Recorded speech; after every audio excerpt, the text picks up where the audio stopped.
नमस्कार, मैं पल्लवी कारोलिया विकास coaching classes से और आज हम लोग स्टार्ट कर रहे हैं geography factual series for MP police का लेक्चर सेकंड। और यहाँ पे हम लोग स्टार्ट कर रहे हैं आज जो ऋतु परिवर्तन होते हैं पृथ्वी पर, उससे जो आपके प्रश्न बनते हैं उनको यहाँ पर हम लोग समझ रहे हैं। ऋतुमय परिवर्तन जो है वो सूर्य के चारों ओर पृथ्वी की स्थिति में परिवर्तन के कारण होता है, तो वही हमें यहाँ पे समझना है। जो ऋतु परिवर्तन है इससे संबंधित आपके 5, 6, 7 प्रकार के कुछ प्रश्न होते हैं जिनको हम यहाँ पर समझेंगे। देखिए, ऋतुओं से संबंधित जो भी प्रश्न होते हैं कुछ 8-10 प्रकार के होते हैं कि दक्षिण अयनांत कब होता है, या 21 मार्च को क्या होती है, किस स्थिति में होती है, पृथ्वी या सूरज की किरणें कहाँ पर पड़ रही होती हैं, मकर रेखा पर कब सीधी होती हैं, कर्क रेखा पर कब सीधी होती हैं। तो इन सारे प्रश्नों को याद रखने की आवश्यकता है आपको। और सबसे बड़ी बात, जब हम गोलार्ध की बात करते हैं तो पृथ्वी को जो आपका विषुवत वृत्त है, जिसको आप 0 डिग्री अंशांश या भूमध्य रेखा भी बोलते हैं, ये एक काल्पनिक रेखा है जो पृथ्वी को 2 बराबर भागों में बांटती है, एक उत्तरी गोलार्ध और एक दक्षिणी गोलार्ध। तो जब उत्तरी गोलार्ध में आपकी शीत ऋतु होगी तो दक्षिणी गोलार्ध में ग्रीष्म ऋतु होगी। मेरा मतलब है कि अगर एक गोलार्ध में कोई ऋतु है तो जस्ट अपोजिट दूसरे गोलार्ध में ऋतु होगी। देखिए, तो हमें ऋतुओं को याद रखना है अपने देश भारत के परिप्रेक्ष्य में। जैसे जैसे हम जिस महीने में हम जो ऋतु को अनुभव करते हैं उसी के परिप्रेक्ष्य में याद रखना है, क्योंकि भारत जो है वो संपूर्ण उत्तरी गोलार्ध में स्थित देश है। तो भारत में जो ऋतु होगी उसकी जस्ट अपोजिट दक्षिणी गोलार्ध में ऋतु होगी। तो सबसे पहले हम शुरू कर रहे हैं 22 दिसंबर। अभी 22 दिसंबर को हमारे यहाँ पे सर्दी होती है, तो हम उत्तरी गोलार्ध में स्थित हैं, इसलिए यहाँ पे शीत ऋतु है। तो इसका जस्ट अपोजिट दक्षिणी गोलार्ध में ग्रीष्म ऋतु होगा। दक्षिण अयनांत भी 22 दिसंबर को है। तो अयनांत से मतलब होता है 2 बारी आता है ये, 22 दिसंबर और 21 जून को।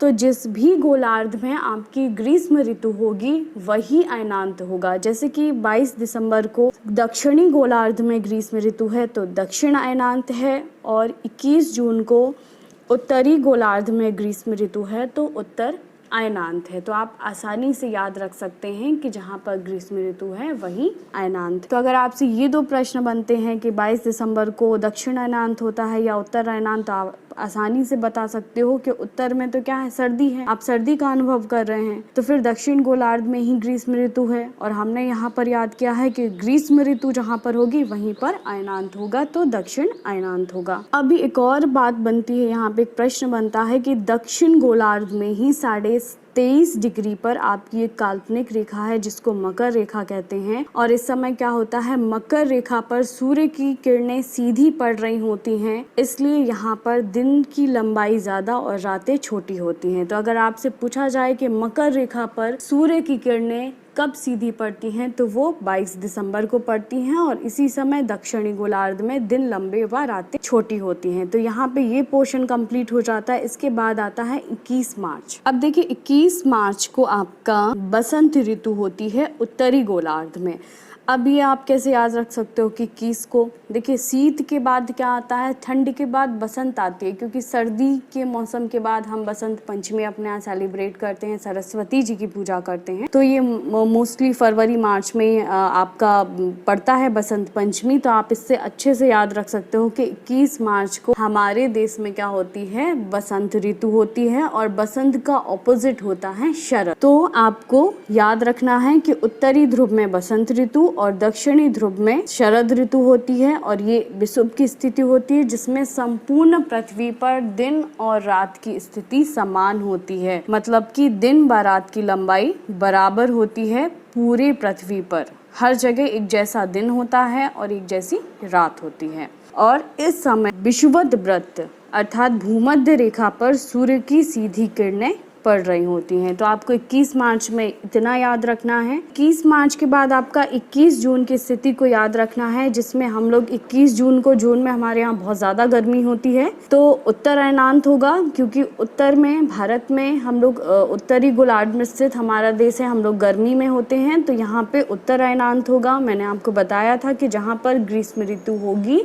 वही अयनांत होगा, तो यहाँ उत्तर अयनांत होगा, और दक्षिण गोलार्ध में क्या होगा आपका शीत ऋतु होगी। अभी जब आपने ज्योग्राफी पढ़ी होगी तो आपने देखा होगा उसमें कि उत्तरी जो गोलार्ध है उसमें 23.5 डिग्री पर आपकी एक काल्पनिक रेखा है जिसको हम लोग कर्क रेखा बोलते हैं। तो 21 जून के समय पे कर्क रेखा पर सूर्य की सीधी किरणें पड़ रही होती हैं, जिसके कारण क्या होता है, उत्तरी गोलार्ध में दिन लंबे व रातें छोटी होती हैं। तो यहाँ पे आपके ये क्वेश्चंस जो भी क्वेश्चन बनेंगे उत्तरी 21 जून से रिलेटेड, तो उत्तर अयनांत है, यहाँ पर कर्क रेखा पर सीधी किरणें पड़ रही हैं जिस कारण उत्तरी गोलार्ध में दिन लंबे व रातें छोटी हो रही है। 21 जून के बाद अब जो लास्ट है हमारा वो है हमारा 23 सितंबर, और 23 सितंबर को भी विषुव की ही स्थिति होती है। जो 23 सितंबर की स्थिति है विषुव की, वही बिल्कुल सेम स्थिति है जो 21 मार्च के यहाँ पर भूमध्य रेखा विषुवत वृत्त पर की सीधी किरणें पड़ती हैं। तो संपूर्ण पृथ्वी पर दिन व रात का मान समान होता है, बस यहाँ पे जो बदल जाता है वो ये बदलता है कि उत्तरी ध्रुव में अब शरद ऋतु होती है और दक्षिणी ध्रुव में क्या होती है आपकी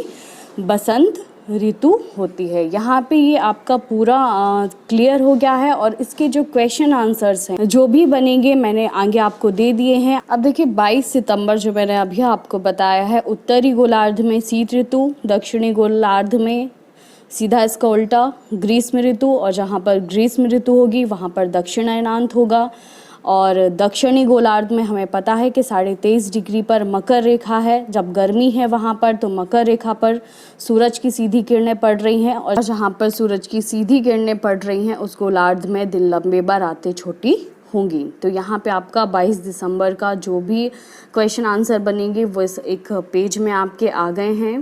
22 दिसंबर के बाद आपका 21 मार्च है जो विषुव की स्थिति है। यहाँ उत्तरी गोलार्ध में बसंत, तो दक्षिणी गोलार्ध में शरद ऋतु, विषुवत वृत्त पर सूर्य की सीधी किरणें पड़ती हैं, तो संपूर्ण पृथ्वी पर दिन व रात समान होता है। यहाँ पे आपको 21 मार्च में सिर्फ ये बात याद रखनी है। 21 जून को उत्तरी गोलार्ध में ग्रीष्म ऋतु, जहाँ पर ग्रीष्म ऋतु वही अयनांत है तो उत्तर अयनांत, ग्रीष्म का उल्टा होगा आपके दक्षिण गोलार्ध में तो शीत ऋतु, और आपका उत्तर गोलार्ध में 23.5 डिग्री पर जो काल्पनिक रेखा है वो है कर्क रेखा।